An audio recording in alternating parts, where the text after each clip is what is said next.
Well, welcome to another edition of the Digicel Sports Show right here on Islandstats.com. I'm your host, Earl Baston, and joining me yet again is Jason Juggling J. Ford.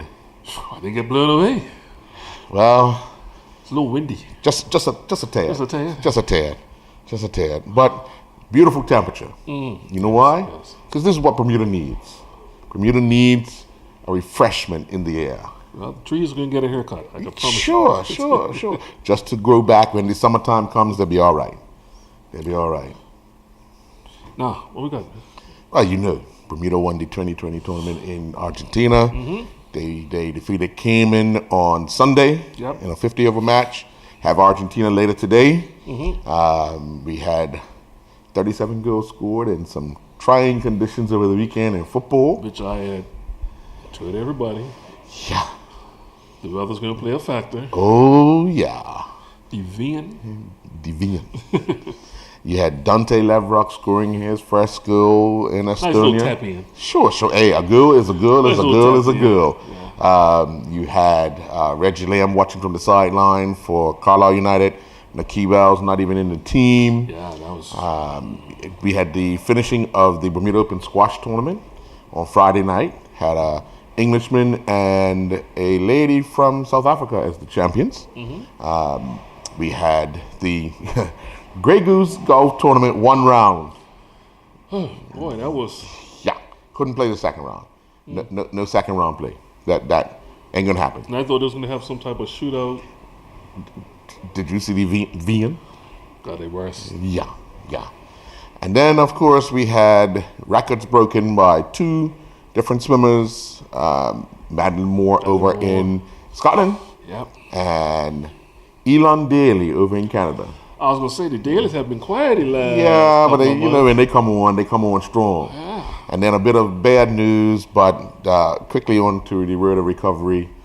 Jessica Lewis had a crash on the track on Saturday, and we want to wish her a speedy recovery. But we're going to get to a lot of that and more after this message from our sponsor.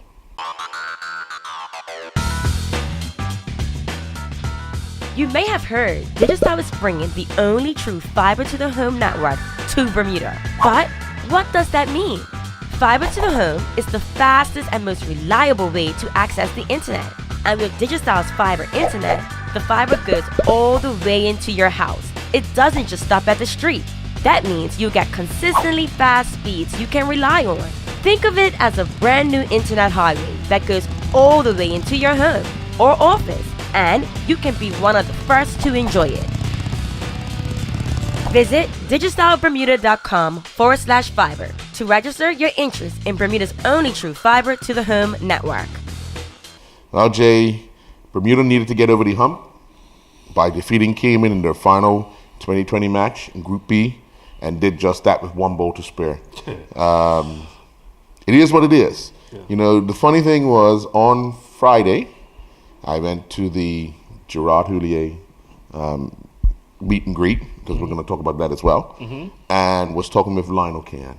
And one of the things he says, you know, most 2020 and 50-over matches are won in the last over. Yeah. Won or lost in the last over. And it proved to be just that. It went down to the wire. Saturday was just a good day for Bermuda. Yeah, I mean, even when the Gennaro and Lavrock was in, you felt they can, as long as they stayed there, they can, because the score was it was obtainable. Yeah. You felt 136. You thought those guys could stay. 134. But then when they lost, I think around the 16th, 17th over, then things start to go the wrong way. But I've mentioned this youngster's name before, Stephen Brimmer. Loads of talent. Yeah. And I've just been waiting for him to have that day. And that day came. Yeah. And I was proud because he needed 17 runs off the last serve. And he said, let me take care of this quickly. Wop. With 1 ball, 2 skills. Wop. Finished the game with 2 sixes, consecutive sixes. But I was proud of, because I watched him, and he's got the talent. Oh yeah. I often tell him that right to his face. You have it. He has got the talent. I don't know with the confidence or whatever, but with the nucleus of guys that are over there, with the experience of some of the guys, and also what also came out of the weekend too was the game before that, the Unstoppable. Opening the batting. Yes, and then taking some wickets too, becoming man of the match. Yeah. And we were saying, we was hoping that D was getting in. So it was a feel good thing, but I mean, we also got to keep in the context of what the competition was. But regardless of the competition, I still think that we gotta say, hey, we overcame it, because if we didn't, Right. then you would hear all the other. But the funny thing was, you did hear people making comments on social media. Of course. But one of the funniest comments made was that it was a good thing Bermuda played Argentina to boost our run rate. Well, didn't Cayman play Argentina? Yeah. I'm just wondering. I mean, it only makes sense that everybody's in the same tournament, play the same teams. But let's go back to the statement that you made earlier. You said from Lionel Can, most 2020s are decided in the last over, and that's why it's so important to get to the last over, because when you lose, you're built up before the last. Like, you don't give yourself a chance. You give up every chance you have. And like you said, sometimes you might think, okay, 17, like. We've seen 20 runs. It may seem like a lot.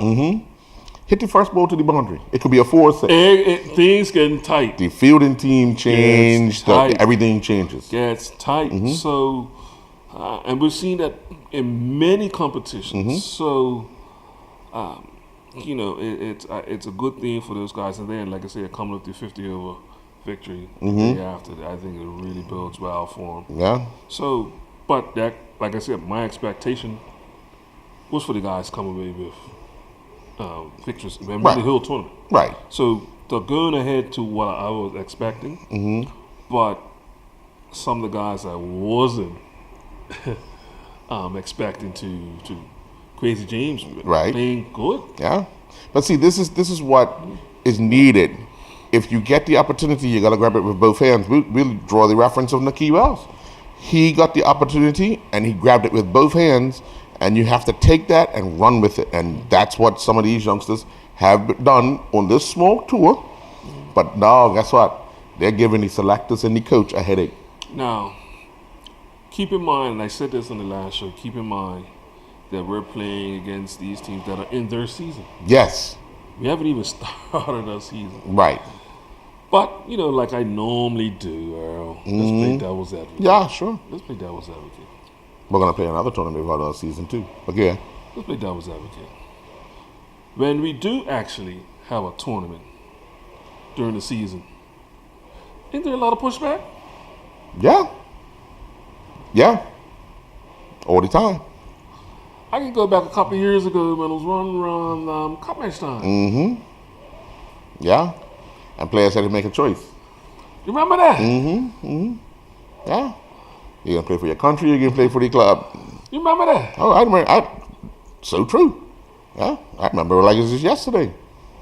And it weren't just once. It happened 2 years in a row.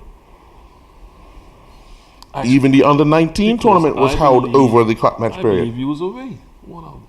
Yeah, no, one I was away. Yeah, 2014 I was in Scotland with the Commonwealth Games. I was commentating. Yeah, I was at the Commonwealth Games, that one. Yeah. And the other one, yeah, you was too. You was, yeah. I was away twice. Yeah. Yeah. So, sometimes I think, as players and people around the game, just don't listen to the noise. Yeah. Get on with the business. Yeah. Yeah. Don't listen to the noise, because you're going to find people that's going to complain no matter what. That's what I'm here for, to complain. Yeah. Yeah. Well, actually, let's get the breakdown of the two matches over the weekend for Bermuda.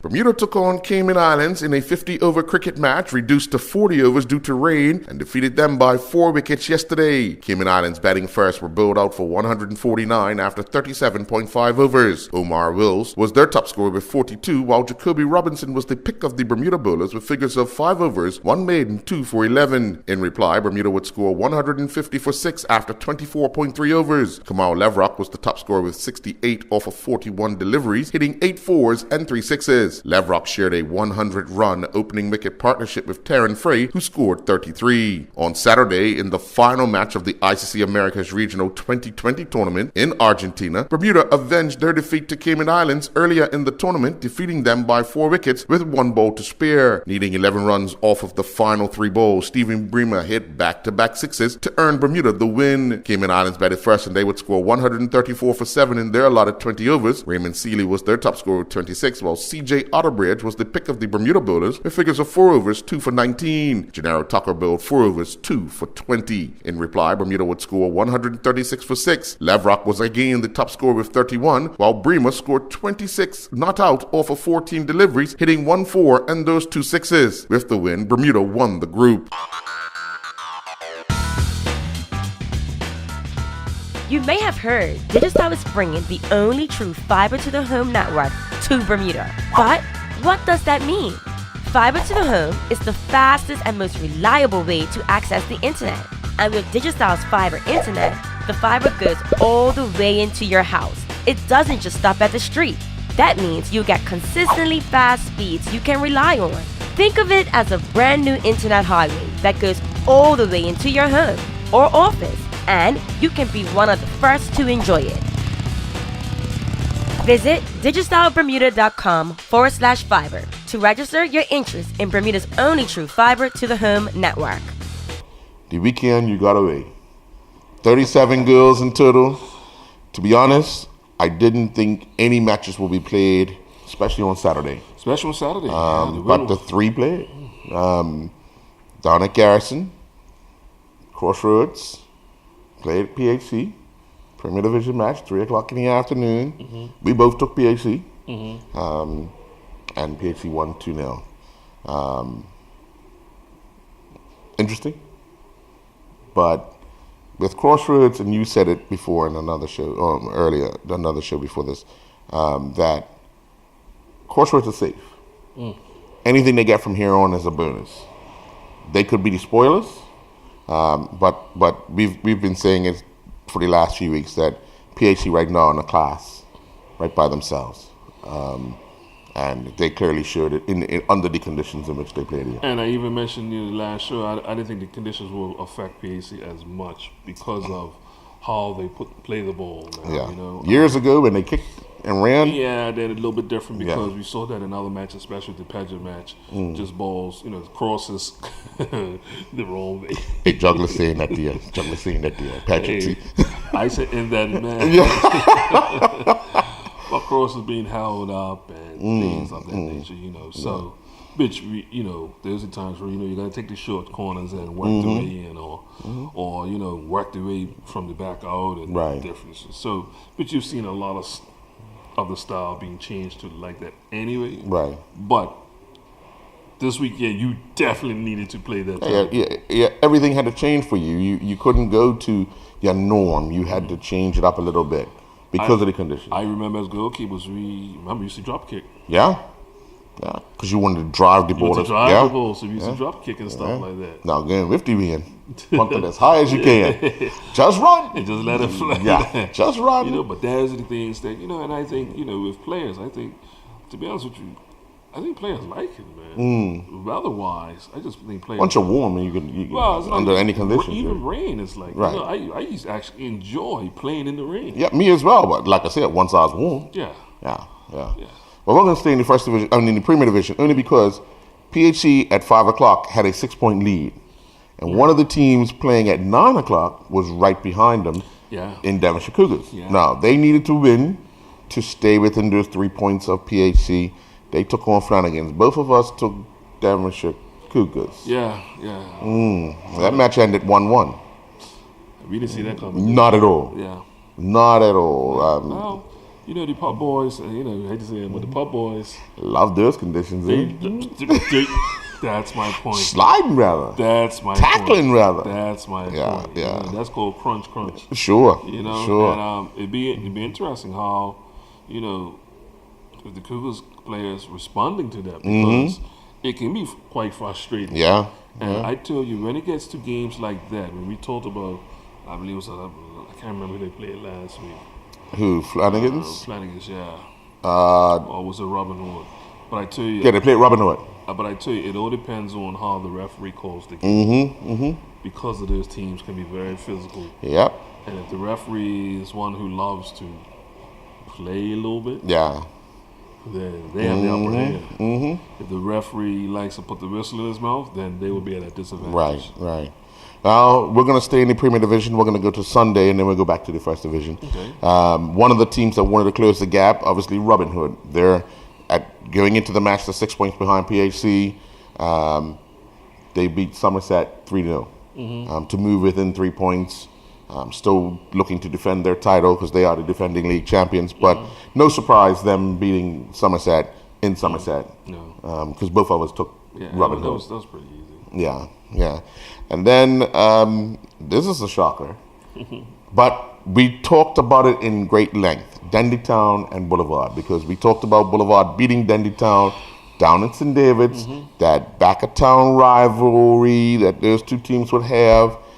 Boulevard would be looking and feeling good until after 85 minutes, but then 2 goals in the last 4 minutes kind of dampened their spirit, but they didn't lose. I think for them, there's one that got away. Yeah. And, like I said, even with their top ex-players on the other side, Yeah. you know they were feeling pretty good. Two of their strikers played against them. Yeah. And they held them out? Yeah. Well, they held one out. Yeah, for most of the game. Yeah. But then one of the players that had come up through their ranks came back to haunt them. Yeah, but it is what it is. We both took Dendy Town. But we also talked about the Crossroads. Blazers are safe. Yeah. So And the final game, North Village beat Social Club 3-0 at Police Field. you still hoping for their first win? They got me last week. They won't get me this week, mate. They got me last week. I said the best chance of winning a game was last week against Boulevard. No other chance now. But the thing is that we have to keep an eye on is currently Somerset Trojans have 15 points. Flanagan's have 8 points. There's 3 games left. Yep. If Somerset lose all 3, and somehow, mathematically, they still have a chance of survival. I think Flanagan still has PAC. That's all right. No. The Zebras have lost the season. No, I'm gonna tell you. I'll run down everything, all the scenarios on our next show. Okay. No chance. No chance. Okay. All right. Fair enough. I told you that a couple of weeks ago. Yeah. All right. I'll take that. Take that. Well, let's move to the First Division. And on Saturday, this is all the good stuff now. On Saturday, Paget Lions took on Southampton Rangers at the Oval. And like I said, well attended. Oh yeah, even in those conditions, well attended. Well attended in those conditions. And the noise was quite loud on the porch, off the porch, on the bank. Sure. Looking through the bush on the roadside. The pressure was on. Yes. But Paget is a team that I'm getting a lot of stick publicly for. They claim I'm not supporting him. You're not. What do you mean I'm not? They take the lie. I've picked them several times. I've picked them. I think I even won when they beat BA 2-0. Took them. Yeah, gotta go back. But anyway, they have the highest number of shutouts. Yes. This season. So I guess if you look at the goalkeeping department and Jason and Tariq. And just think about it. When Jason was out, is when they actually lost. Yeah. Well, Tariq's got the 3 losses. Yeah. Unfortunately. But Tariq also has the FA semi-final, quarterfinal victory. Yeah. So. But still, it's a team thing, and but that draw, though. Guess who's back on Sunday? I just gonna say, gives them technically All Paget have to do from here on in is win out. Yeah. Win out and they're safe. They could probably win the league. Check this here, right? Rangers could win out. And not lose a game all season and still remain in the first division. Yeah. Yeah. That's a distinct possibility. Like, they needed to get some points. They need 2 teams to disrupt BAA if they and Paget go up. Yeah. If not, even if they beat BAA on the final day of the season, currently they're 4 points behind BAA. So they need help from another team. Yeah. To give them an outside chance of. So let's think about it now. Let's say BAA picks up a draw in the next 2 games.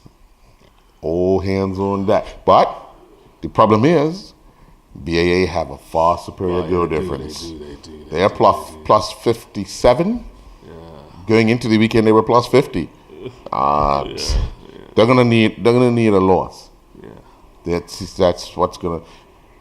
Southampton Rangers now have to look at both those teams' results over the next 2 weeks or the next few weeks, and then come down to scenarios of the final league. On Thursday, I have all those scenarios. Sure. Then we move to a surprise.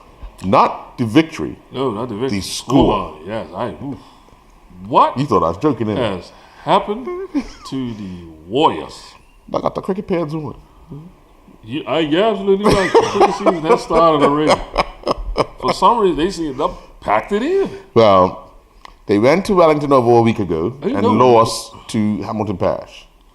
Yeah. They went back to the scene of the crime, and this time it was worse. Yeah, but they lost. They took a thrashing before Hamilton Parish too. Was it to BAA? I think it was. Yeah, they to BAA. Like a 5 or a 6. To BAA. Maybe a 7. So Yeah. they have conceded quite a bit. No, I need to probably talk to the coach and see what's going on. Actually, Gabriel had an operation on his ankle, so Oh, okay. I'm telling the coach to get out. But no, some's not. It's like, okay, we're not gonna win it. We're not getting up. All right. Where's his pads, boy? Small ball. Yeah. Yeah. But you know what's strange? If it's one game you want to get up for, it's that rival. From being involved in it? They woke up. Well, But I think they should have. they woke up, they changed up, but didn't show up. I think they should have. What's the final? I lost 9-1. Yeah. I think everybody lost coming. Yeah. I'm going to ask this question because, like I told you, for me, it would have been a different story. Any red cards? No. I would have had a problem. If anybody knows me, you would have a problem. You'd have been in detention, It would have been one. I can promise you. You'd have been in detention, man. Yep. Well, next match, you say I changed your mind. I should have stuck with what I thought. Parish was brought back down to earth. Devonshire Colts beat Hamilton Parish 3-0. We both took Parish. But because why? Why you made me take Parish? Why did I make you take Parish? Because Devonshire Colts had the same problem again. They had no one. No one. The coach was over there. But still, like No one. I changed my mind. But it's all right. Again, no one. No, you didn't get a point either. So Nah, I didn't get a point. Yeah, neither of us got a point. So then the shock. the shock. Island Rangers beat Somerset Eagles 2-1. Falcons beat the Eagles. The Eagles have crashed. I Not was landed. gonna They crashed. You said Eagles gonna fly, Eagles fly. What? The Falcons. But you know what it was? When I got the score at halftime and Island Rangers were leading 2-1, I said, well, conditions are playing because the wind's coming right out of there, so it's blowing one way. So the second half be a little different. Man, got that goal. Score remained the same. I said, huh? But you know what, man? I keep saying this about Island Rangers. You know, I almost got to give these guys kudos year after year after year because, as bleak it may seem for some people, always looking to win or be in top of the league, which they haven't been for. Well, it's been a number of years since they were Years. in the Premier Division. But what I'm saying is that they still show up. And a game for it, as long as they can stay in the game for it. Yeah. Yeah, they one thing about them, they're gonna fight. Yeah, it's you know, the team is not like they come short. They play, they come. No matter if they travel, no problem. You know, and you know, we talked about Darren Chaco's mailing it in, or even St. Davis may have mailed it in now, or you know, Hamilton Parish mailing it in. But you don't get that same feeling with Island Rangers for some reason. Yeah. It's totally different. And all those teams are above Island Rangers by far. By far. Well, yeah. So we didn't do good in that. No. And the final game, no surprise, BAA beat Wolves 7-0. I was there for the start, I say with the first 20 minutes of that game, and it was 4-0. I believe at one point in time, 3 straight attacks, 3 goals. I happened to be standing next to Kenny, and I said, hey, this can get bad real soon. I think BA literally started to knock the ball around after a while, just staying in control, trying out a few things. So, you know, they have to remember that they're in the driver's seat right now, leading the division, but any minor slip up, and Paget could overtake them, and Rangers can get closer. But this is where BA needs to you know, keep their foot on the pedal.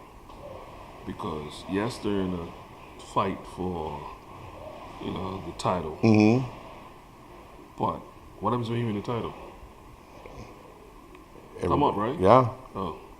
So don't get used to playing to your opposition. Yeah. Or down to your opposition. You know, if that team needed to get 13, they should have got 13. Yeah. You know what I'm saying? Because you're not going to you're not getting nobody 13 next season. No, not at all. Okay? Unless you stay down. So, teams like that, and you start wondering because, and we'll talk about towards the end of the season, once, you know, who figure who's coming up, the chance of surviving. Yeah. I mean, mind you, I don't think we thought that Crossroads would have survived this year. But they have done a great job. Even missing some players who left. Yeah. So, be quite interesting to see going forward. But like I said, on our next show, I have all the scenarios going into the weekend.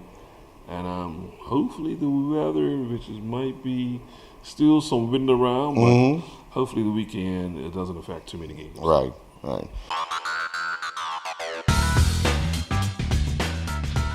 You may have heard Digicel is bringing the only true fiber to the home network to Bermuda. But what does that mean?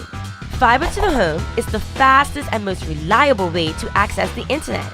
And with Digicel's fiber internet, the fiber goes all the way into your house. It doesn't just stop at the street. That means you'll get consistently fast speeds you can rely on. Think of it as a brand new internet highway that goes all the way into your home or office, and you can be one of the first to enjoy it. Visit digicelbermuda.com/fiber to register your interest in Bermuda's only true fiber to the home network. Well, Jay, as I mentioned before, we had Reggie Lamb on the bench in Carlisle United's 2-0 win. Reggie Nakiba's not in the team for Burnley in their 2-1 victory over Everton. But Dante Levrock, playing in Estonia,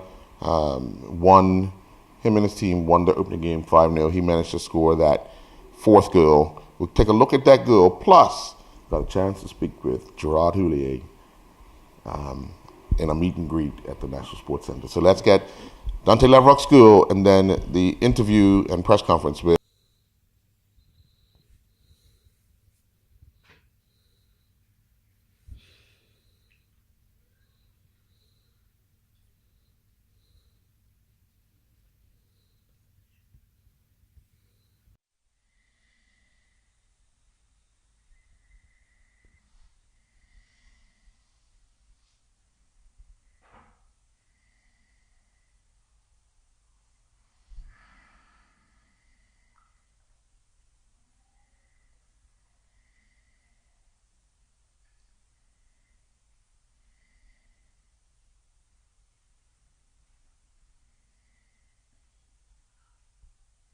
So good afternoon. On behalf of the Bermuda Football Coaches Association, we'd like to thank all those in attendance this afternoon who have joined us to extend a warm Bermuda welcome to Gerard Houllier, who is here on island to support coaching education initiatives for the Bermuda Football Coaches Association. Gerard has come through the relationship that we have with Jacques Cavassier, who unfortunately, due to the weather patterns in Europe at the moment, will not be able to arrive here in time, but we are extremely grateful that Gerard was able to make his flight. We want to acknowledge those members within the audience, representatives of the Bermuda government, Norbert Simons from the Department of Youth and Sport, Bermuda Referees Association represented by Mr. Lionel Can, fellow executive members of the Bermuda Football Coaches Association, Maurice Lowe, who is the Player Development Director at the Bermuda Football Association, and the officials from the Liverpool Supporters Club here in Bermuda. I have to my left Mr. Maceo Dill, who is the Vice President of the organization. And again, we say welcome to Gerard Houllier. We look forward to sharing within his knowledge and gaining insight from him over the course of the weekend. So welcome to Mr. Houllier.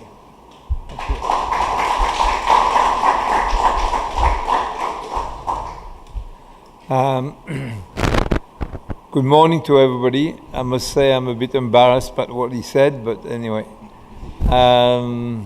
The only thing you can say is there are less snow in Paris than in Geneva. Jacques Courvoisier lives in Geneva and definitely couldn't make it today as well. Or maybe as a top coach, sometimes you have to deal with difficult situation and you manage to go through still. And maybe he was stuck in Geneva. I couldn't be stuck in Paris. I said I promised I would come, and I said to Henrik and Richard yesterday, this time in no way, despite a voice problem, in no way I would cancel my my trip to you.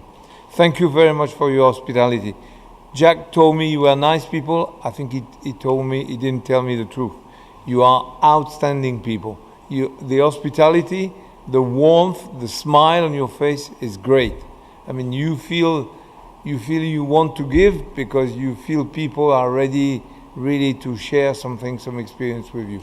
And I really appreciate that, I must say. Thank you very much.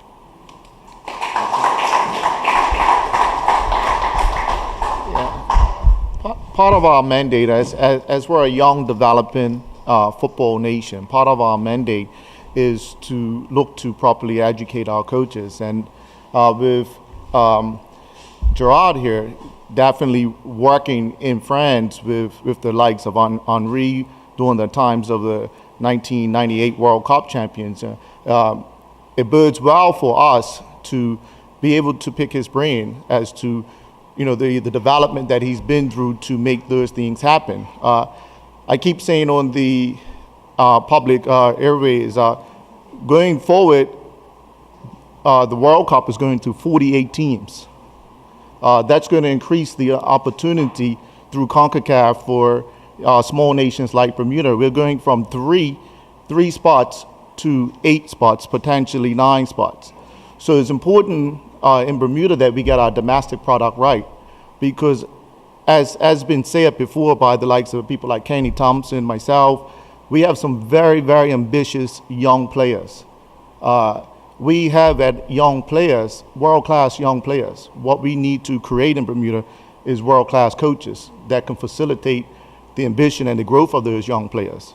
So, welcome to Bermuda, and we're looking to gain as much knowledge and exposure from you being here. Thank you for coming. You've had a long career. What would you say has been highs and lows of your career, and what can people expect to hear from you over the next few days in Bermuda? Two things. When you have a long career, you obviously have highs and lows, because and it's probably because you have the lows that you can have the highs on the back of the lows. Maybe we'll mention that during my stay, but I mean, I had at some stage in my career very difficult period, and also I had very, very successful period. That's part of all managers. I would say I'm more than a builder. So when I took the national team and when I took the French technical direction, we prepared 1998. We really prepared. It took us 10 years. The same way the German between 2004 and 2014 when they were champion. It took them 10 years as well. You know that when you have, maybe with Liverpool we turned the corner and we did things right to put the club into another century. And of course I'm pleased that now they're doing so well. But you know, every club I went to, I tried to contribute in leaving a legacy and also improving through your influence, through your knowledge, maybe improving the professionalism of the place. Now, managing is about patience to build what you want and having the confidence of the club and the players to get you to where you're going. Some of those managers don't get the time. What do you attribute that to? Because we're not living in a world, and particularly in an era where patience is a virtue. In fact, it moves all the time, everywhere, and with the fast movement in communication, when you don't know something, you want to know immediately, so you get, on your phone or maybe on your iPad, and then you get it. So I think now we have to accept the fact that things move. It used to move at walking pace. Now it's at running pace, and you've got to catch up with that. And so that means, for instance, for a coach, you need to win in style, but also in a very short period because you don't have the time. The English Premiership is far and the most exciting, as they would say, and you see a lot of managers in and out, but the styles are changing. Is this helping the English game, or is it hurting the English game from your standpoint? I mean, the English game has moved and changed a lot. I think the flux of foreign coaches has brought a lot to the English game, and there is now a different style, different attitude, and probably also a different way of approach for the game, which is, I think, good for the English football. Now you're here. You're going to be having a information session this evening, and then you're going to take some coaches through some drills tomorrow. But what is your message to those coaches that you'll be speaking with tomorrow, as far as just what we talked about, having the patience, knowing that you're at a running pace now, and you have to have that confidence building around the team and, I guess, club? Well, if there's a message to pass on to coaches, is that once you prepare to do the job, you've got to prepare to adapt, you've got to prepare to move on, you've got to prepare to be brave, to have sometimes difficult decisions to take, but you also have to prepare to enjoy a great life, because although it's 90-95% sometimes, difficult moments, the 5 or 10% that are good, are really exceptional. Now, in Bermuda, there's a lot of people that love Liverpool and are here to welcome you because of your time there. What would you consider your most memorable moment at Liverpool? Probably when we won the European Cup, because we put Liverpool back onto the European map after a long period without a European trophy, and also because it was a third trophy in the same year. So probably that, yeah. Well, Maceo, it's the start of the Coaches Association's, long run of preparing coaches for the next stage of their careers. And obviously this is starting off, but we will have the coaching license coming up starting Wednesday. But how does this set you guys up to have coaches come in here from someone of Gerard Houlier's stature and then want to aspire to be to get a higher license? Well, it's important that we interact with people like Gerard Houllier. I mean, we can go to school or we can get a license, that qualifies us to be a coach. But the real growth of coaching is the interaction with people that have done stuff. So when you interact with people that are actually achieve the things that we're looking to achieve, you pick up certain things that you might not be be able to pick up at a license. And a license qualifies you, and we endorse and we encourage people to get a license because it qualifies you as a coach. But these are the real interactions that are necessary for Bermudians. Part of my own growth is traveling throughout Europe and the interaction and asking certain questions that are not covered in a license. So this bodes well for us. This is something, and also for our association, us making ourselves relevant in the growth of football. So we've got a great partnership with the BFA, so we're trying to create partnerships with Bermuda to develop football, because what's important in our development of football, it goes into social, it goes into economic, and all those things are very important in facilitating football and facilitating coaching. So we know football crosses a lot of boundaries. As you see that we've got a French guy in Bermuda, so that's what we're looking to do, be exposed so we understand better how to deliver football. And none other than somebody that's prepared players to play in the World Cup.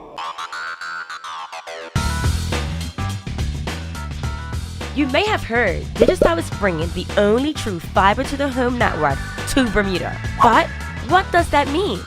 Fiber to the home is the fastest and most reliable way to access the internet. And with Digicel's fiber internet, the fiber goes all the way into your house. It doesn't just stop at the street. That means you get consistently fast speeds you can rely on. Think of it as a brand new internet highway that goes all the way into your home or office, and you can be one of the first to enjoy it. Visit digicelbermuda.com/fiber to register your interest in Bermuda's only true fiber to the home network. Well, Jay, Friday night was the conclusion of the Bermuda Open Squash Tournament. Strangely enough, 2 fellas from England in the men's final, 2 females from South Africa. So the trophies were going to those countries no matter what happened. But tough battles. Two tough battles. Really entertained the crowd. Got a chance to speak with both winners following their matches. So let's get the interviews with the champions of the Bermuda Open Squash Tournament. First of all, congratulations on your win. It's been a long week for you. You've met every competition and gotten through to the finish line. Give us your thoughts on the overall tournament itself before we get to tonight's match. Well, I've come across 3 South Africans in this tournament, flown across the world to play 3 people from my hometown. So that's been interesting. But my first game was very, very edgy, close 3-2. So I was really happy to come off a win with that. And then from there, I just got progressively stronger and settled into the tournament, settled into the whole atmosphere and how things work here. So yeah, it's been a really good week. Now, obviously, like you said, you know your opponent very well from tonight. What did you think was going to be your toughest battle getting over her to win the title? I think for me, it's focusing on my game and me, and not focusing on her game and her. So that's what I try to do all the time. I was focusing on what I needed to do and not worrying about what she was good at or what she needed to do the whole time.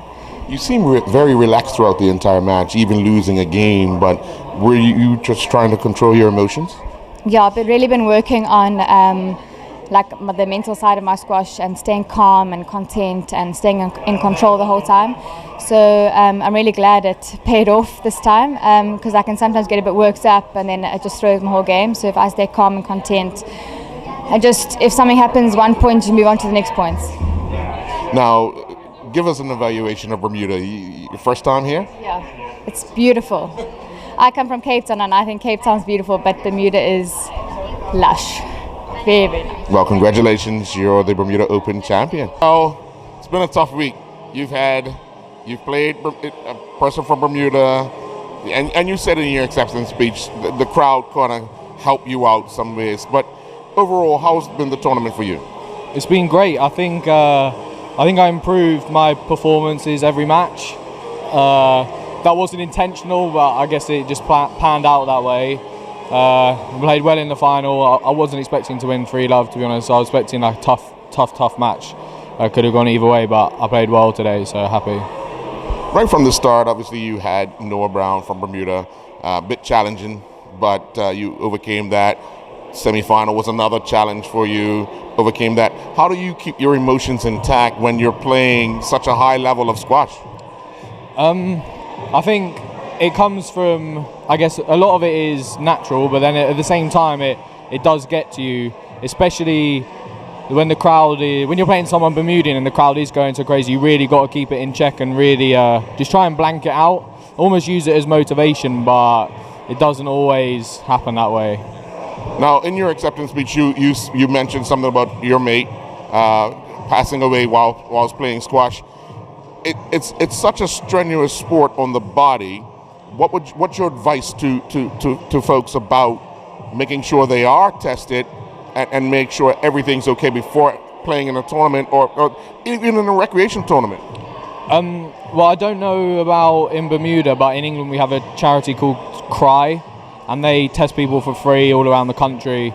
So I'm sure there will be some charity or organisation like that here that I would just advise going to get tested, seeing if there's anything that might be like an underlying risk that you might have, because at the end of the day, your health is the most important thing, isn't it?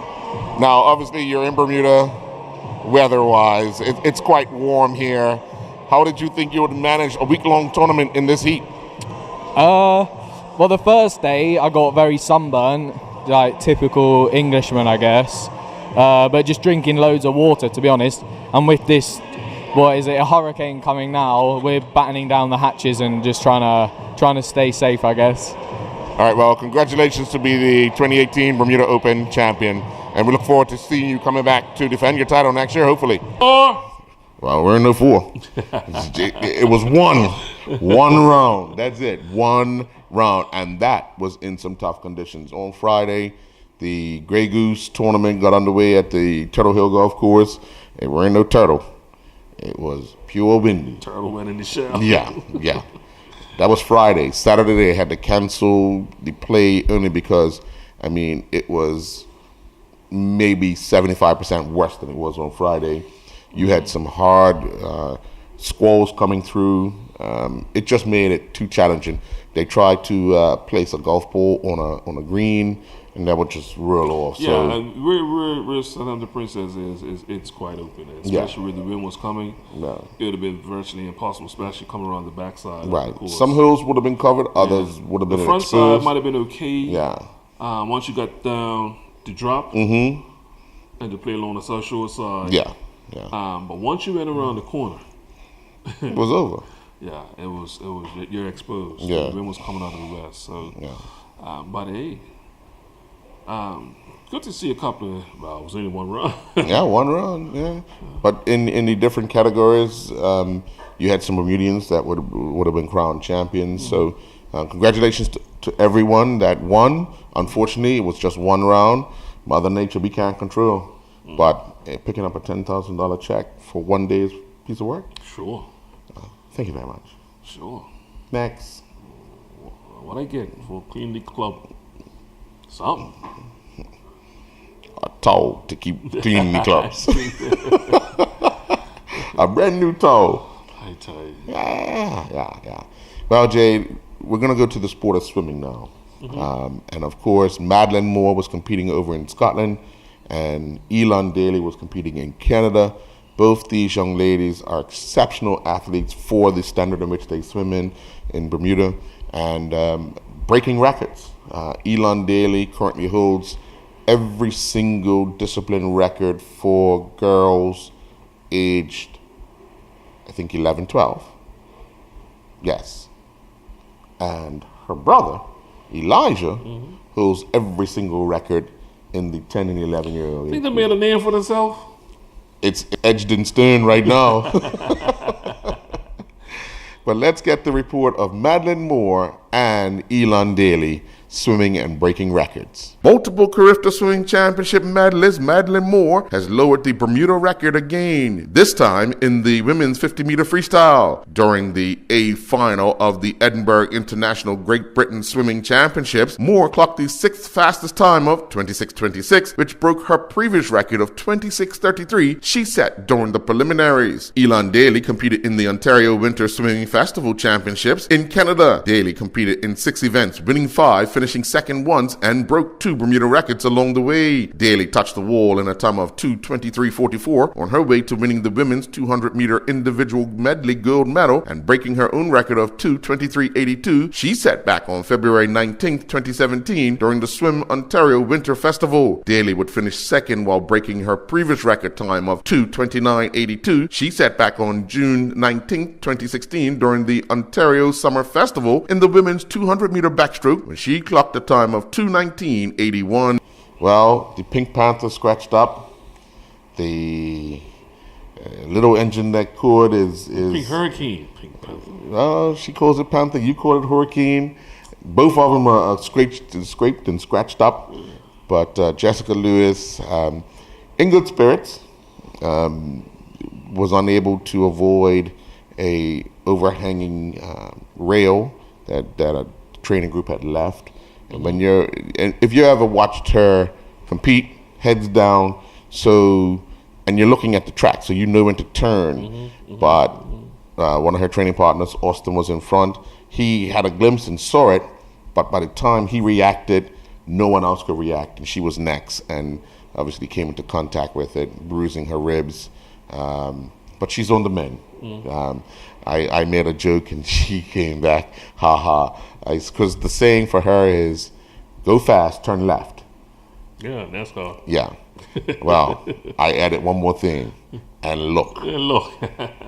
And she came back, But Jessica, we want to wish you well, speedy recovery. We know you're going to be back on island very soon, so hopefully the ribs are all healed up, and you get back on the track right here in Bermuda. So good luck. Can't wait. Yeah.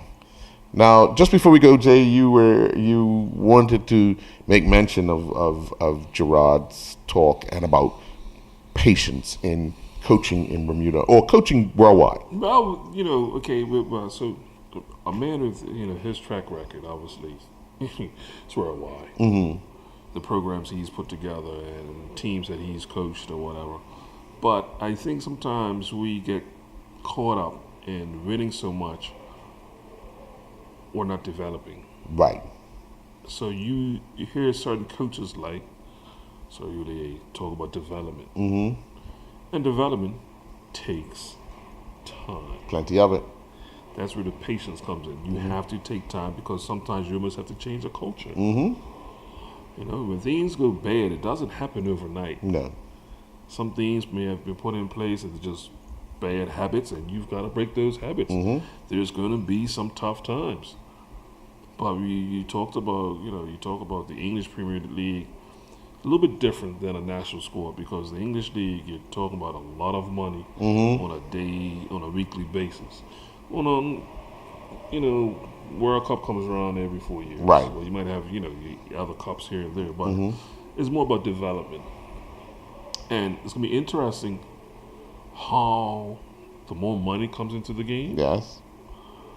how much is there for development, and how much patience is there for development. Mm-hmm. It doesn't make sense having, let's put all this money aside for coaching and this, that, and the other for development, but then we don't trust the process. Yes. We don't let the process play out. Yes. And you see this in the NBA with the Philadelphia 76ers. They trust the process, where many people felt they was tanking it years ago to getting these top players, but now 5 years later into making, you can see things come to fruition with these guys. In another year or two, they can really be battling. But in saying that, trust the process. So you can't say development on one hand. And win at all costs now on the other. And we can go back to the top story, the cricket. Yeah. We knew that this half of the squad is young. Crazy James, Charles Trott, the Kara Bascom, the CJ Outerbridge. All youngsters. Guys who's actually all playing in one game. Yeah. So, developing players. And remember, Kamal's still young, but a senior player. Yeah. But we don't want to trust or have patience because we're so etched on results. Yeah. So, as a player or even as a coach, you just want to make sure that day after day, we just do something a little bit better. Right. Right. or understand something a little bit more. There you go. So that's all. Well, we're coming to the end of Digicel Sports Show. One more thing, and well, two more things actually. Over the weekend, obviously the Oscars, and good to see that Kobe Bryant won an Oscar. Now everybody knows about Kobe Bryant, famous basketball player, but the story, not for an animation short film, but it was animated about his life, and to see that played out. Storytelling is very inspirational. So I tell everybody, you can go see a piece of Kobe Bryant's winning piece of his life. One Oscar for the weekend. Also, on a bad note, we lost the man who broke first one to break the 4-minute mile, Sir Roger Bannister. Growing up, we did a lot of reading of athletes and milestones, and we always knew about that one. Right. That one. I even remember when was the guy Peterson that came to the island many years ago, tall guy running. I don't want to say it was a Front Street Mile, but he was close to. He was close to it, and there was a lot of hype around it. Right. A lot of hype around it. 2 hairpin turns, mate. Yeah. Cancel 4 minutes. Yeah. Yeah. And I think, but even in saying that, and then, so when you read the story and check the story, then the guy broke it right away.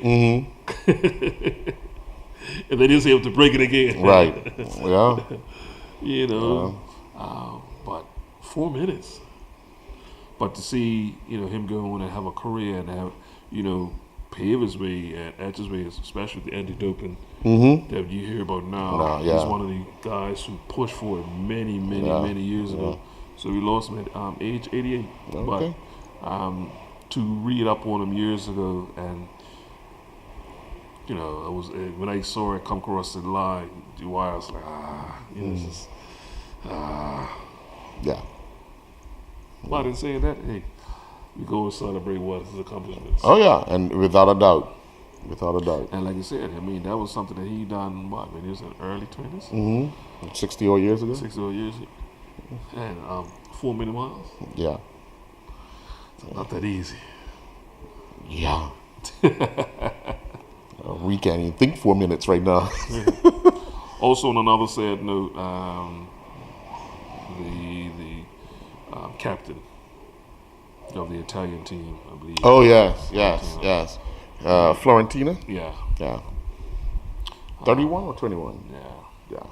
So being found dead, that's gonna be something that's all Italian football stops for the day. Especially and you remember, there is actually an election going on around the same time. So you can only imagine what the conspiracy that's going on, the investigation that's going on. But these are things that, sometimes we say we live in a bubble. Like I said, sometimes, man, those just really makes you think, wow. Yeah. And I want to end by saying condolences to the Frankie Rebellion family. Yes. Bermuda legendary golfer passed away over the weekend. So to his family, you have our deepest sympathy from Islandstats and the Digicel Sports Show. So folks, enjoy your night.